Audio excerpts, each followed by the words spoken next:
Hi, fourth graders. Today I'm going to be reading aloud Selection 3, The Last Dragon, written by Susan Nunes. Our strategy focus today is Peter finds a new challenge when he discovers a dusty dragon costume. As you read, stop and summarize the steps he uses to solve his problem. So everyone please follow along with me starting on page 453.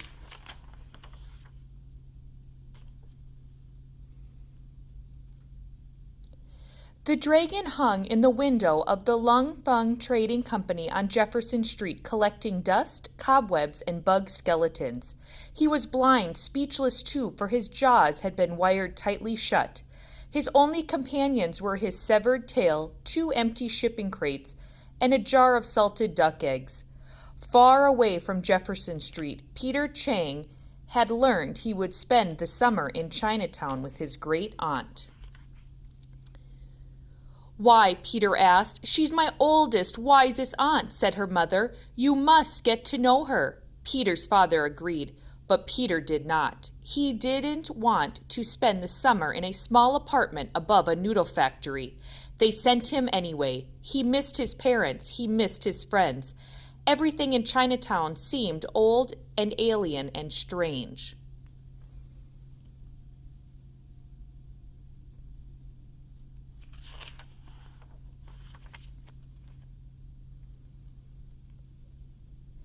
Until he saw the dragon. Something about it made Peter forget his sack of squirming black crabs. Before Great Aunt could protest, he walked through the doorway. "Yes," said an old man behind a desk. "Is that dragon for sale?" Peter demanded. "You forgot your manners," Great Aunt scolded. She spoke to the old man in Chinese. The man lifted the dragon's head off its hook. He shook it, raising great clouds of dust and raining bug skeletons all over the floor. "Whew," said Great Aunt. "Our last dragon," said the man. "The last dragon?" asked Peter. The man nodded. "The others we sold long ago."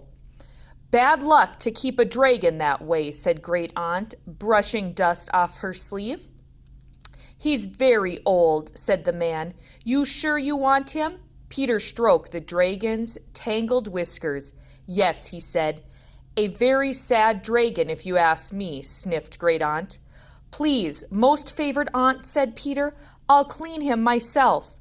Great Aunt looked doubtful, but finally agreed. Peter carried the dragon's head down Jefferson Street. Great Aunt followed with the rest of him, and the groceries too. She grumbled about how the dragons of her childhood were royal in appearance and received the homage of every living thing. This was no such creature.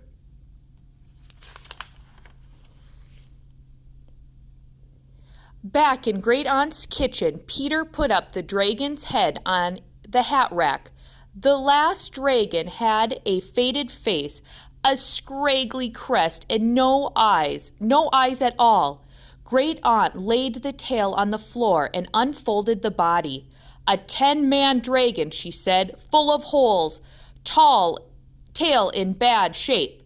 Peter found something shiny on the dragon's forehead. "Looks like a pearl," he said. "All dragons have pearls, don't you know?" said Great Aunt. "People say the pearl gives the dragon power, but I don't know how exactly." Peter untwisted the wires that held the jaws together.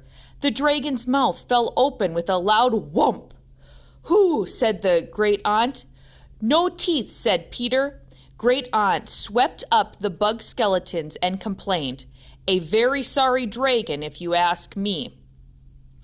They ate their crab dinner with the dragon gaping crookedly at them from the hat rack.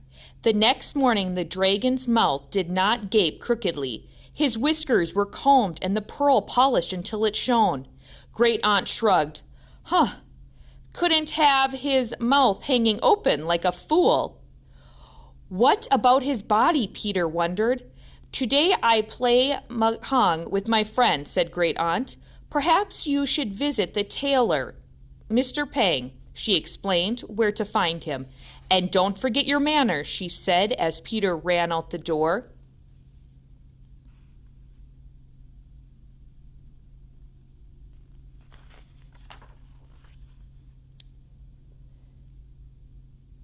Mr. Pang peered over his newspaper. "What did you bring?" he asked suspiciously.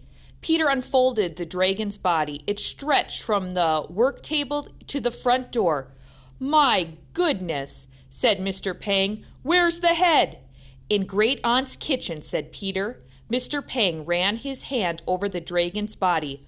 "Look at these holes. A big job." Peter explained about the Lung Feng Trading Company, the bug skeletons, and the broken jaw and the pearl. "Enough, enough," said Mr. Pang. He rubbed the dragon's body between his fingers. Good silk. Feels warm." "There's something about him," Peter said. Mr. Pang laid the dragon's body over his work table and handed Peter a package. "Deliver this to the computer store on River Street," he said, "and every morning you check with me. Agreed?" Then he disappeared behind his newspaper. Every morning Peter checked with Mr. Pang. Sometimes Mr. Pang had a small errand, sometimes not. When Peter asked about the dragon's body, Mr. Pang said, "Don't be impatient. This is a big job."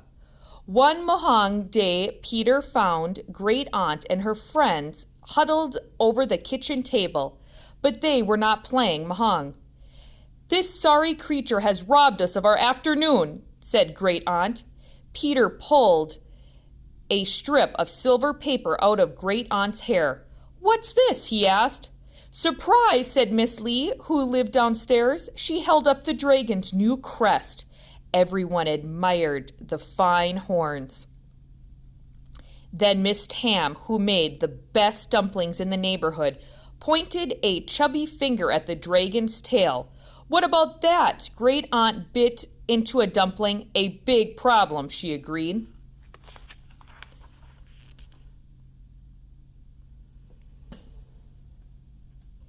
"Perhaps not too big," said Mrs. Lowe, who taught English at the community center.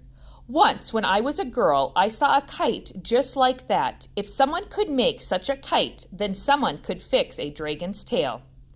Peter carried the dragon's tail through the busy streets of Chinatown. People stared and shook their heads.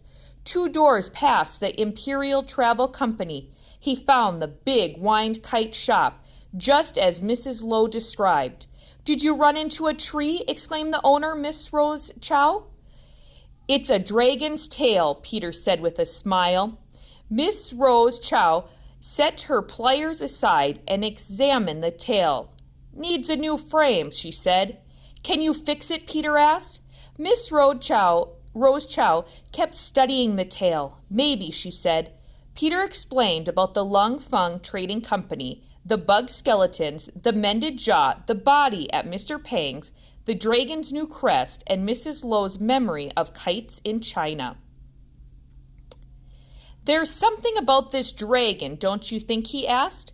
"Indeed," said Miss Rose Chow. "I can't pay you," said Peter. "No problem," said Miss Rose Chow, "but I could use a hand once or twice a week."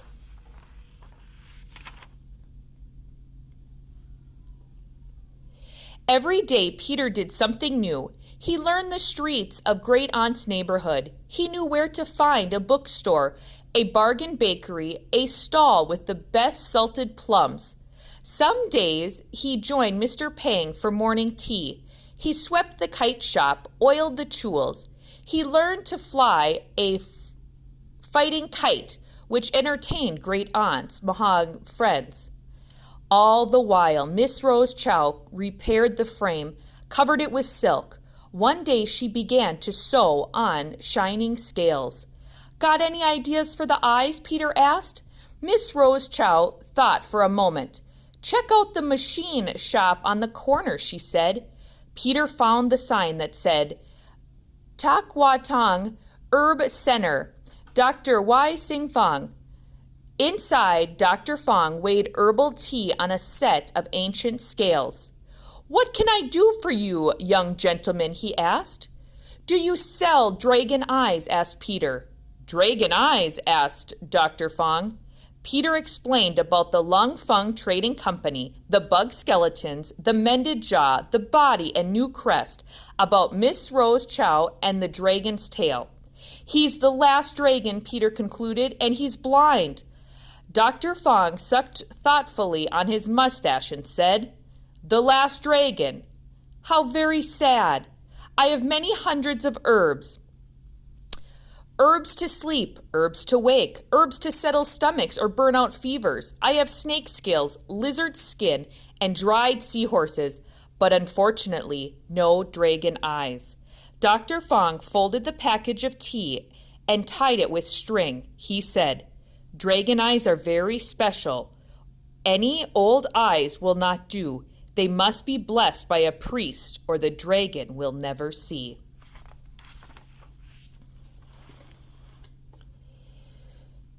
Peter walked back to Great Aunt's apartment. Around him swirled the sight, sound, and smells of Chinatown.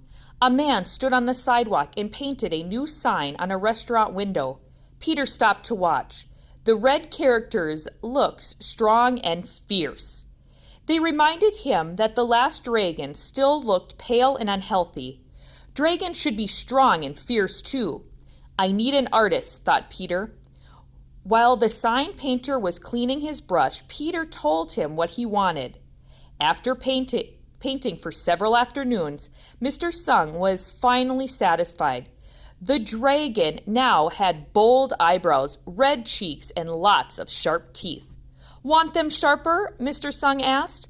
"They are sharp enough now," grumbled Great Aunt. "Why, he looks fierce enough to cause a typhoon." "What about his eyes?" asked Peter. He had almost forgotten them in the excitement of watching the artist. Mr. Sung shook his head. Great Aunt sighed. "Dragon eyes cannot be painted by a mere artist." "What shall we do?" asked Peter. The summer was almost over. "Wait and see," said Great Aunt. The day came when Miss Rose Chow stitched on the last scale and knotted the thread. The tail glistened in the light of the shop. "Thank you, Miss Rose Chow," said Peter. He had waited for this day. Now he felt a little sad. "I'll miss you," said Miss Rose Chow. "Will you be back next summer?" "Indeed," said Peter.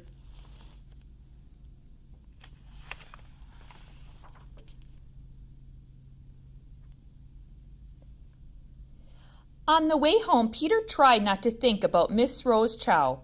He tried not to think about the dragon's missing eyes. Instead, he concentrated on the dragon's beautiful tail.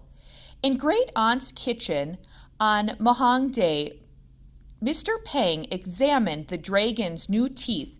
He ran his fingers over the shining scales. "Very nice," he said. "Now look at this." He pulled the dragon's body out of the box where it had been folded. "No holes," Peter said with astonishment. The holes had disappeared beneath patches of silk. Mr. Pang tied the body to the head and the tail to the body with cords. The three Mahang ladies fluffed the crest. Great Aunt polished the pearl and gave the whiskers a final comb. They stood back to admire their work. For a long time, no one said anything. Then Peter gave a great sigh. The dragon was still blind. "Don't give up, nephew," said Great Aunt. The words were barely out of her mouth when someone knocked on the door. It was Dr. Fong. He handed Peter a small wooden box and said, "Something for the young gentleman." Peter lifted the lid and parted the tissue paper. Inside were two milky white balls, dragon eyes. "Can he see with these?" he asked. "Very soon," said Great Aunt, "very soon." On Peter's last night in Chinatown, Great Aunt hosted a farewell celebration at the Golden Palace restaurant and invited Peter's new friends.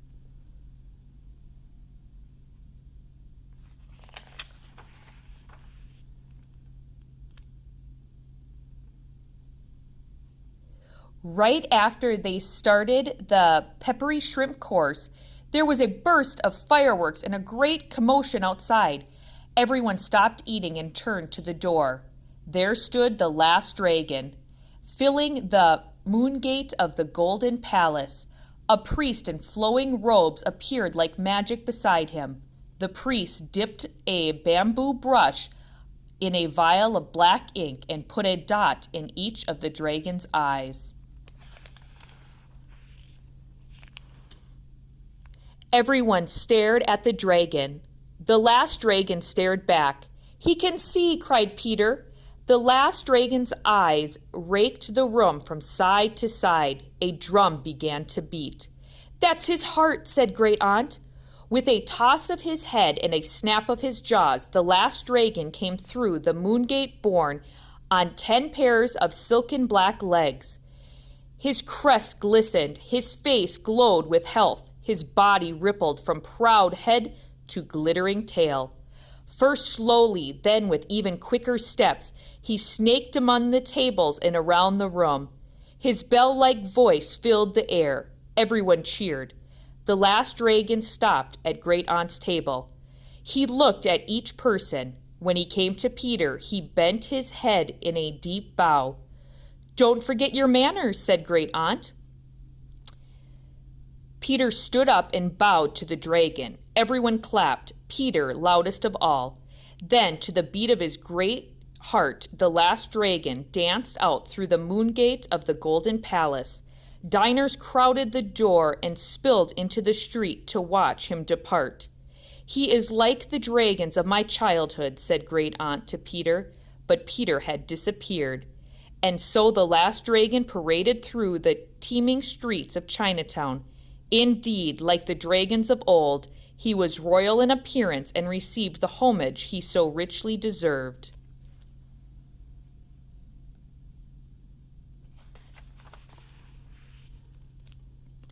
"There's something about that dragon," said Great Aunt to her friends. Everyone agreed there certainly was. And that concludes our story today, The Last Dragon.